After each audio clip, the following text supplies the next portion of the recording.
Welcome to Profit Knocks, a show about why to invest in real estate, how to do it the right way, what to buy, when to sell, and where to look.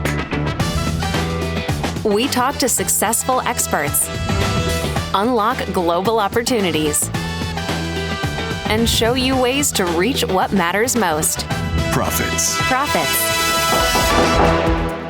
Hello and welcome to another episode of Profit Knocks. Today, we have a very special guest with us, our friend and business partner, attorney Adrian Obando.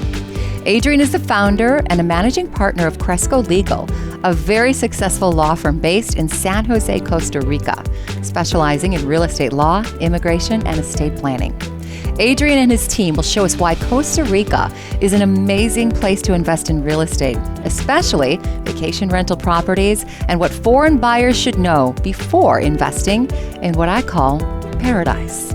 So please tune in, and I hope you enjoy the show. Tell us why, Adrian, Costa Rica is so special. Our democracy is very stable. Our legal framework it's very strong. We are very protective of nature. And when you start just putting together all those elements, you find that Costa Rica is very, very attractive for people. And after all the tragedy that happens with COVID-19, people found out that countries like Costa Rica are like little jewels where you can find nature, peace, that even our social security, which is our national hospitals and healthcare network, work very, very good with these kind of emergencies. And you can get your residency, you can own land as any other a foreigner has the same rights as Costa Rican to own land, and I know that we can go into that in the program. But it's really, really interesting. When you come here, you feel very, very welcome. I'm sorry if I just went all around. No, that's great. You make it sound very inviting, and it's definitely on my bucket list. I want to go to Puerto Rico. Why do I keep saying Puerto Rico? Excuse me.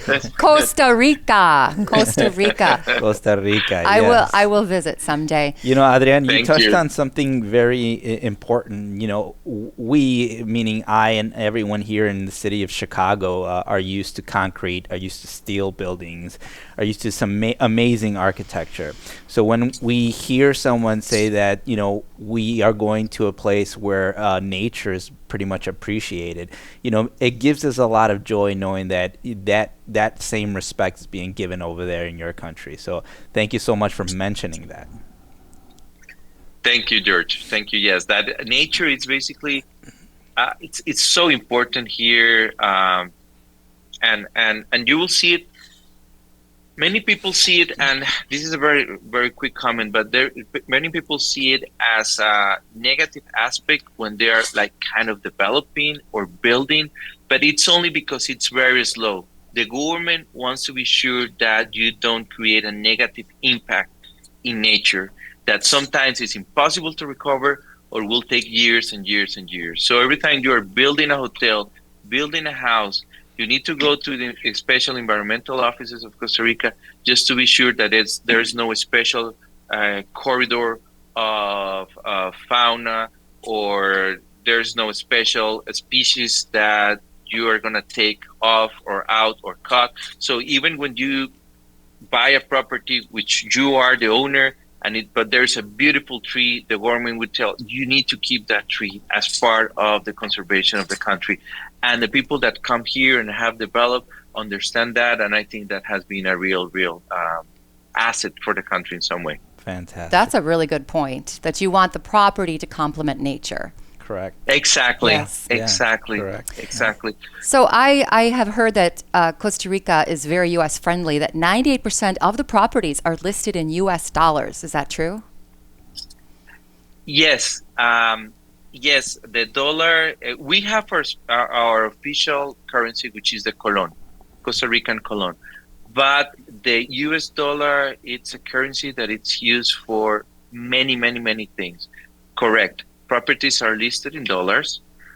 Cars are listed in dollars. Furniture, prices in dollars.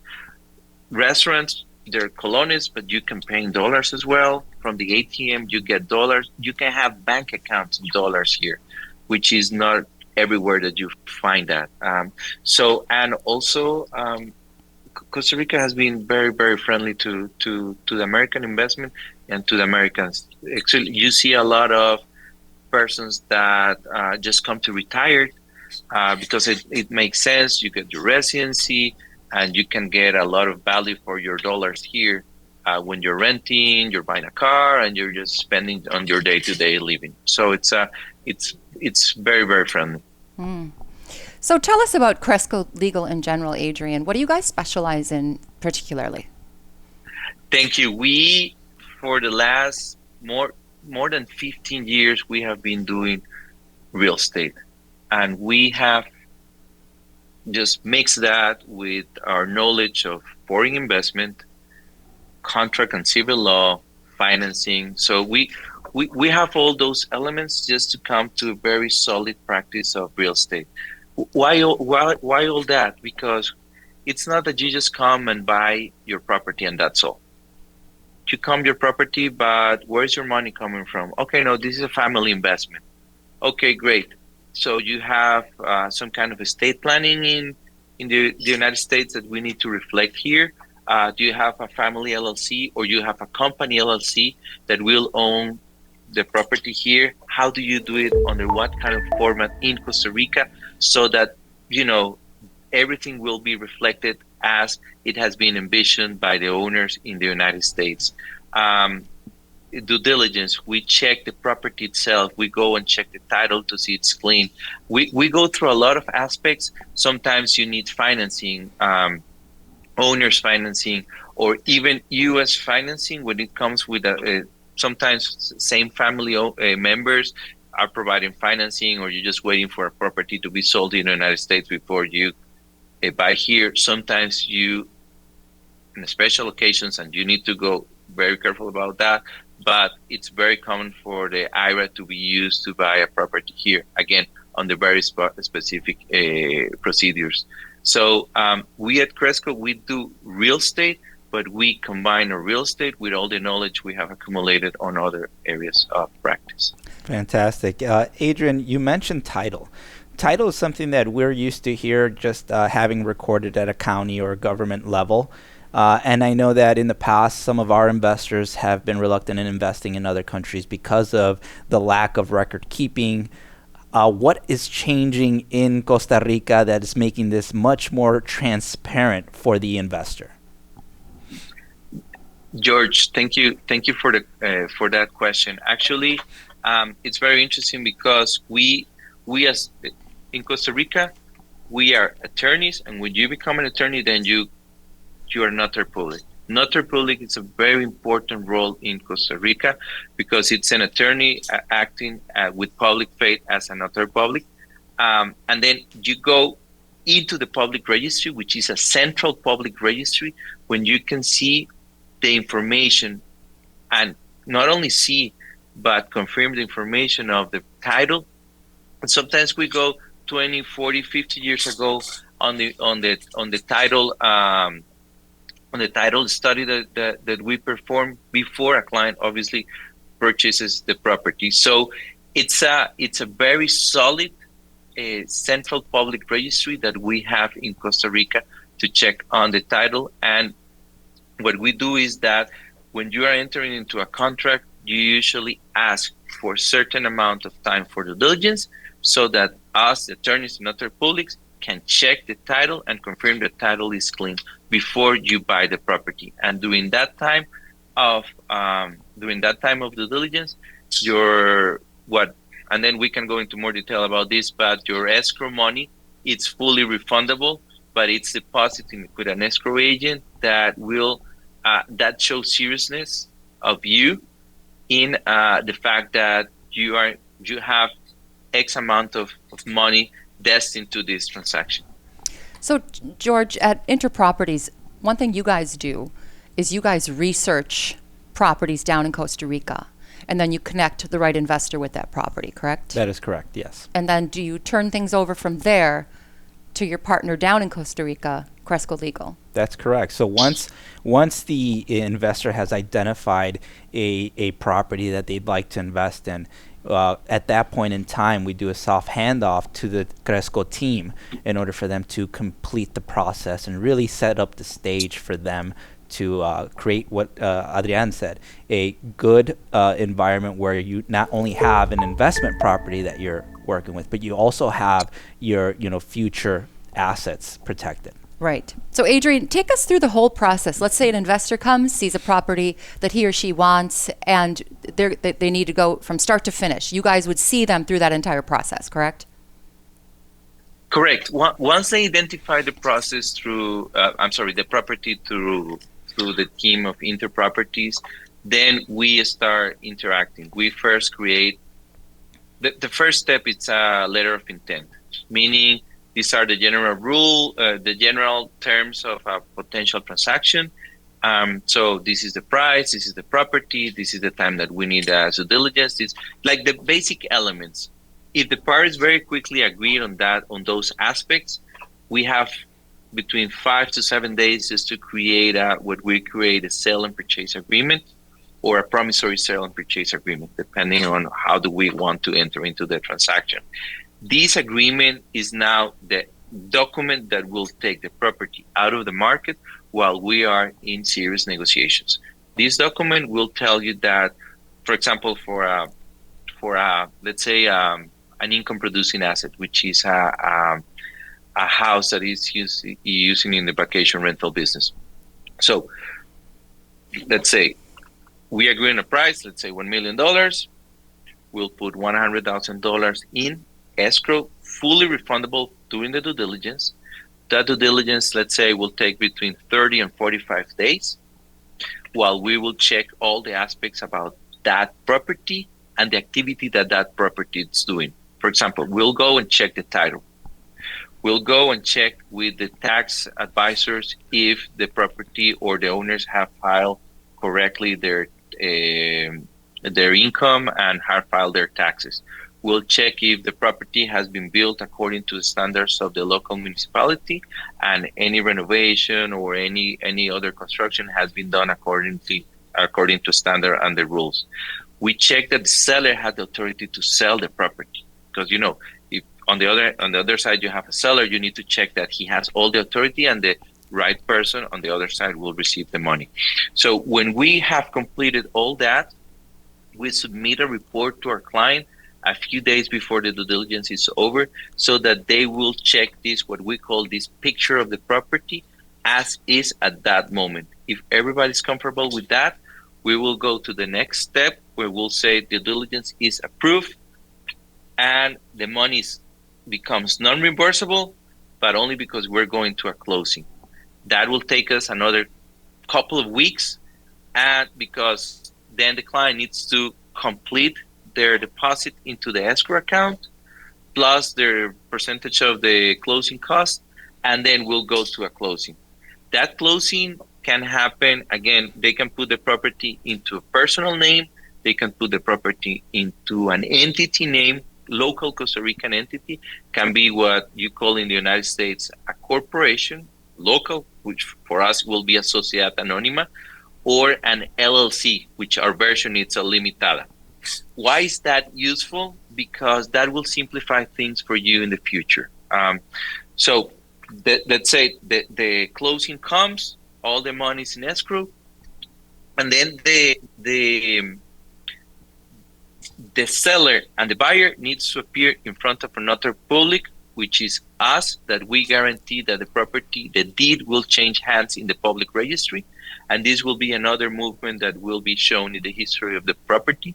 So both parties sign, we take that document, we file it into the public registry, we pay the cost of the transfer taxes and the stamps that the government requires, and then our client becomes the owner of the property, let's say with a limitada, which is a LLC, and before we do the closing, we confirm with them who will own that limitada, just to be sure if will be a U.S. LLC, will be a living trust, or will be them personally, husband, wife, a group of investors, a foreign entity.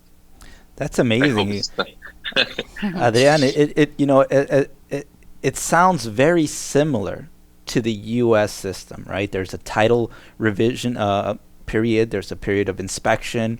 There's a period where your attorney has to review the process as well before anything becomes official. And that gives, investors like myself a certainty that if I go out there that, hey, at the very least, I'm protected along the way. Yes, correct. It's very similar in the only things that change is, for example, in the United States, it's a title company that will be kind of the center of operations for a closing. Here in Costa Rica, it's actually the law firm that will be that center of operation, because the escrow, it's another actor in the play, but it's not related to the law firm. They are independent corporations that are authorized by the government to receive funds for a transaction. The only thing that they are looking for, and I don't want to simplify that, is source of funds. They're regulated by special laws in Costa Rica, which they're just checking that the source of funds is clean. So what do you need to tell them? This is from an inheritance. This has been my savings, or I just sold a property and I received this money. The escrow company will have that checked and say, perfect, money, it's perfect to be used in a transaction here. The law firm, due diligence, creating the entities, giving advice, immigration, estate planning, and doing all that. We do not have title insurance, but it's mostly because it's a regulatory aspect here in Costa Rica. We used to have title insurance. What happened is that many years ago, when the U.S., when the free trade agreement with the United States started, Costa Rica decided to open the insurance market.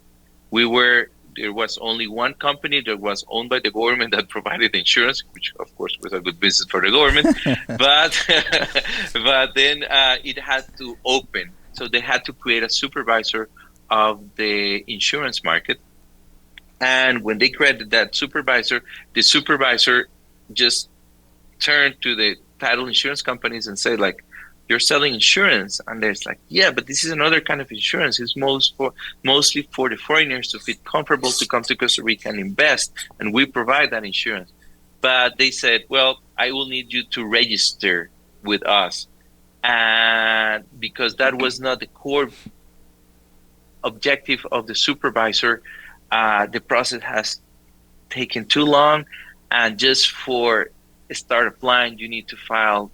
Your application comes with a big payment. So many of the insurance, title insurance companies, they just said, well, maybe we'll just stay with escrow services or trust services, and we will not provide the title insurance.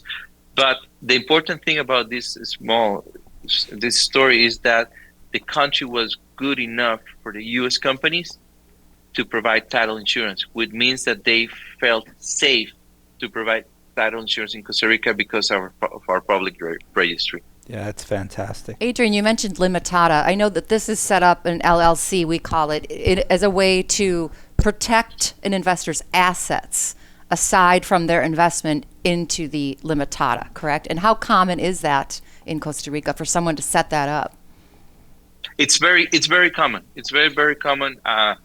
Again, 99% of our transactions, the property will go into our Costa Rican LLC.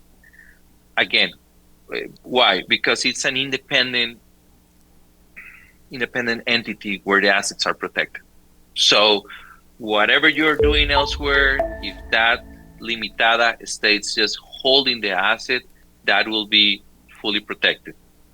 Also, sometimes people say, I want to buy a car, and I want to buy a car and I want to buy a property. And sometimes the car will be used by my friends or by caretakers of the property. So you're exposing all your assets if you put all that in your limitada, in the same limitada. Sometimes you put your car there, which we all know it's kind of a liability, a car, although you will have full insurance, but you pull your asset into an isolated limitada. What also it's important, if that is an income producing asset, you come and you create a tax structure with that limitada in Costa Rica for the money that you will receive in here. Also for estate planning, it's easier to put the capital stock of a limitada into a Costa Rican will or just make it part of a U.S. Trust. So the limitada, it's a major aspect here. What other good aspect? For example, if the owners cannot come, but through a shareholders meeting or quota holders meeting, because a limitada, in a corporation, the titles that show ownership are called shares. In a limitada, they're called quotas. So through a formal meeting of the owners, and we will send to the United States a proxy. That proxy will come with the formalities that we will ask. We can have a shareholders meeting in Costa Rica and issue a special power of attorney to hire someone just to get utilities or file someone to the local government. So that will avoid for the owners to be coming all the time, every time you need something to be acted upon. Yeah, very much how we invest again in the U.S. It strikes me how similar it is. Our LLCs and our trusts are placed on our properties for protection reasons, right? Along the way, it gives us the ability to pass on some of the responsibilities to others, right? So this is a fantastic way to do business, basically. So maybe both of you can answer this question. What kind of people are investing right now? Is it somebody looking for a second home? Is it somebody looking to enter the hospitality market in Costa Rica? You maybe buy a restaurant or a hotel. Who is coming to invest? Well, I'll give you my answer, and then I think Adrian can answer the other part of it. I really think that people are going over there for that second home lifestyle, and then realize that it could quickly become an investment as well. So it's a little it's like a little of everything now. You want to have another place to enjoy, a beautiful place to enjoy, but at the same time you realize that, hey, I also have to pay for having this place, right? And some of the people are using Airbnb or second home style investments. Yeah. What are you seeing, Adrian? I agree with Jorge. Definitely second home, and it's a matter of lifestyle. We have communities that are amazing all around Costa Rica. If you're going to the Central Valley, if you're going to the North Pacific, South Pacific, Central Pacific, it all depends on your taste of nature that you like. Because on the south we have more of the tropical forest, more intense. In the north, it's more of a dry tropical forest. Whether you want to be near a little town or near what we call a more busy town, like different places in the coast. I'm not going to go into the specific names, but definitely a lifestyle. Again, more focus on nature. Some people just come and buy big pieces of properties because they just want to enjoy the freedom of being in your own property, being able to walk around because of what they experienced with the pandemic in the last couple of years. Some people just come and realize that they love to have a condominium of a house in one of the busy towns, but when they are not here, the property manager say, listen, this can be rented easily 6 or 7, but the 6 months that you're not here, this will be rented, and that will pay for all your costs of the condominium, which is the annual taxes, the condominium fees, the maintenance, and everything. So definitely it's a mix. You come for the lifestyle, then you realize that you can be a good investor, or you come out to invest to diversify your money that you have in the United States or elsewhere, and just park it in real estate assets in Costa Rica. But then you realize that you love the lifestyle and you buy another asset, or just continue or start using more the condominium or the house or the property that you bought. Adrian, we now touched on why people are moving in there. I, as an investor, would like to go over there and build maybe 10 units, 20 units. What are the steps that I need to know when I'm doing large scale buildings in Costa Rica? It's a great question. It's a great question. What we usually do is that once you identified a piece of land that you really like, because what we have seen is that when an investor comes and he wants to build or just build his own project, he starts just going around the country looking for properties. Then when you have a big parcel or a big piece of land, definitely will coordinate the part of the due diligence. And that due diligence will have very important elements like the zoning and the coverage that you can build in the property. And also will bring a surveyor. That surveyor will tell us that there's no overlapping with other properties and that the boundaries that you're seeing are the correct boundaries of the property. Then you bring, and we emphasize this a lot, bring an architect or a builder in the process of the due diligence. Although you have to pay the fees and the hours of the person that is investing in helping you, this will give you an idea of what you can actually build and develop in that area. You need to become very familiar with the local authority, to the municipality. We go there and we ask what's their appetite for a bigger development or houses or whatever we're trying to do, just to be sure that we are within their vision of the development of the area. So it's and very important also, it will take from 12 to 18 months before you start breaking ground, which is not that you buy it and then you can start. You can start designing, building, meaning designing and just planning, but not building. And that happened a lot in the past, that people just bought a property, but their time frames were very, very short to start giving back to their investors or whoever was with them.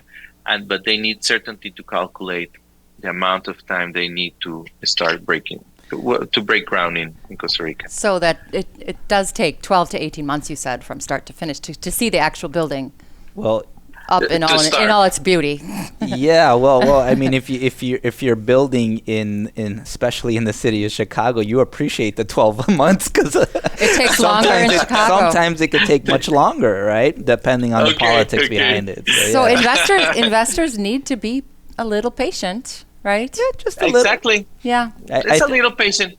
I think if you're an investor, that should be part of your DNA as well. But I think that it'll pay off greatly in the long run. Of course, yes. Oh, yeah. And it's important for people to know these time frames because if not, their expectations will be others. And many times, time is money, and they are calculating, for example, to receive income in the next December. And they buy in August. Okay, everything will be done by December, maybe by the other December. Right. So but that is important because once you're there, it's the same process and the same curve for everyone that is coming here to invest or to do an interesting project, let's say of 5 or 10 houses of $750,000 each. Then you can put it in the market for rentals. And sometimes, for example, by this time of the year, in the hottest part of Costa Rica, you cannot find a house for New Year's. Like it'll be like Mission Impossible, really. Like, and these are houses that are rented for many thousands of dollars a night. So it's interesting, the appetite for people, and then we can go into more details. The other day I was in Guanacaste, near the Four Seasons, which is a peninsula, and they were all like the lady said, if someone wants a room here or one of the villas, it's like there's nothing available. And you go to Guanacaste, and so the rental business is very good. That's what I'm trying to say. Very rewarding. Yeah, and it seems that Costa Rica is friendly to large-scale investors as well. Correct. Again, it's a matter of patience and to develop the right project in the right piece or in the right zone of the country. But yes, it's if I'm allowed to mention big names in certain parts of the country, what you're seeing is Four Seasons, Ritz Residences, Hyatt and Das Residences, Six Sense, the one and only hotels. So if you start seeing a lot of names of making big investments in the country, most of them are sold out before they start building. So you as an investor, and that is something very interesting, I would think, you as an investor is like, if all these big companies with all their marketing, with all their business experience and the research that they have done, have decided that Costa Rica is a good place to put their name in, certainly you as an investor, I think you feel good to be in the same country as all these companies. It's kind of just a thought.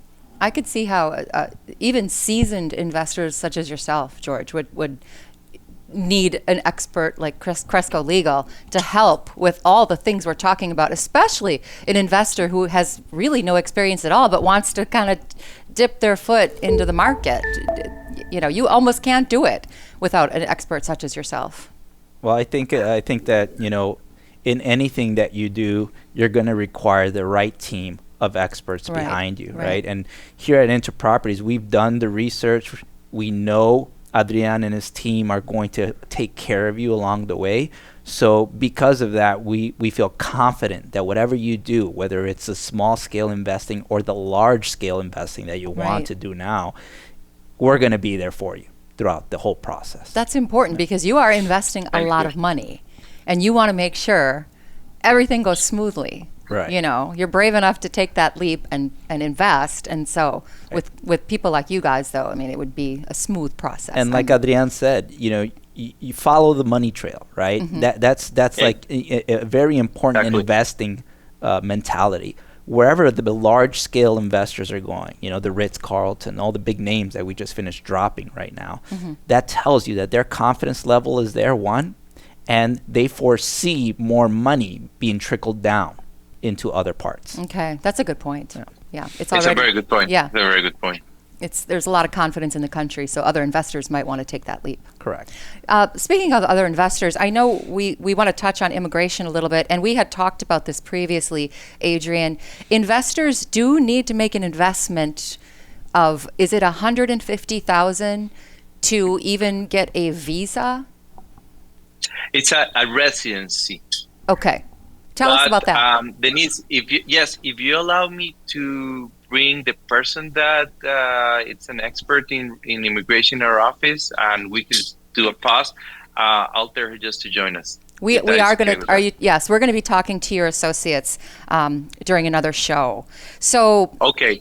But we're definitely going to touch on those very important subjects because they're super important. They're super important. They pertain to the conversation, I think. Yeah. So, all right. Do we want to talk about the biggest piece of advice that you both would have to investors right now? Adrian, go for it. Yeah. That's perfect. Guys, when you're coming to invest, be patient and don't feel like pressure to invest until you understand everything that you're doing. Feel free to ask, feel free to understand. You're doing an investment outside of your country. It's the same that I will ask someone when I'm investing outside. Just when you feel comfortable of the laws, of the regulations of real estate, of immigration, of estate planning, of the basics, then you make your decision with all the information at hand and you feel safe and that you're going in the right path. But that's kind of my advice. We're here. We know the law. We know everything that you need to know to invest, but we need you to feel like really, really comfortable with what you're doing. Right.